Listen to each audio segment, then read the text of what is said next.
আসসালামু আলাইকুম, কি খবর আপনাদের? কেমন আছেন আপনারা? আপনারা যখন আপনার পেজে লগ ইন করতেছেন, পেজে যাচ্ছেন, দেখবেন যে এই ধরনের একটা নোটিফিকেশন দেখাচ্ছে। অনেকে এটা নিয়ে আতঙ্কিত এবং আমাকে অনেকেই মেসেজ দেওয়া শুরু করে দিচ্ছেন। এই বিষয়টা ক্লিয়ার করে দেই আপনাদেরকে। Confirm details by September 13 to keep your content visible. এখানে বিষয়টা হলো যে আপনার যে কন্টেন্টগুলো আছে এগুলো মানুষের সামনে যে যাচ্ছে, ভিজিবল হচ্ছে, এগুলো কনফার্ম করার জন্য এই নোটিশটা দিয়ে দিছে। ফেসবুকে 13 বছরের নিচে কোনো ধরনের ইউজারের অনুমতি নেই ফেসবুক ইউজারের জন্য। সুতরাং এরা কনফার্ম করতে চাচ্ছে যে আপনার যে কন্টেন্টগুলো আছে এগুলো 13 বছরের নিচের বাচ্চাদের জন্য কিনা সেটা নিশ্চিত হওয়ার জন্য।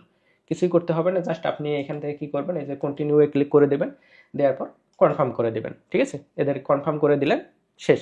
30 সেপ্টেম্বরের ভিতরে কনফার্ম করে দিলেন, তাহলে আপনার পেজের আর কোনো ধরনের প্রবলেম নেই। যদি না কনফার্ম করে দেন, হয়তো আপনার পেজের যে কন্টেন্টগুলো আছে এগুলো হচ্ছে যে হাইড হবে, কেউ দেখতে পারবে না। এটা করে ফেলেন, নতুন একটা আপডেট, বিচলিত হওয়ার কিছু নেই। কোনো ধরনের আপডেট চলে আসলে আপনারা আমার কাছ থেকে পেয়ে যাবেন, আমার চ্যানেলে পেয়ে যাবেন। সুতরাং চ্যানেলটি সাবস্ক্রাইব করে রাখুন এবং পেজটি ফলো করে দিন। আরেকটা বিষয় বলে রাখি, যারা মনিটাইজেশন ফেসবুক পেজ কিনতে চাচ্ছেন অথবা মনিটাইজেশন চ্যানেল কিনতে চাচ্ছেন, তারা আমার সাথে কন্ট্যাক্ট করতে পারেন। আমার পেজে হোয়াটসঅ্যাপ নাম্বার দেওয়া আছে। নেক্সট টেকনোলজি ওয়ার্ল্ড পেজটি। ধন্যবাদ, দেখা হচ্ছে পরবর্তী ভিডিওতে। আল্লাহ হাফিজ, টাটা।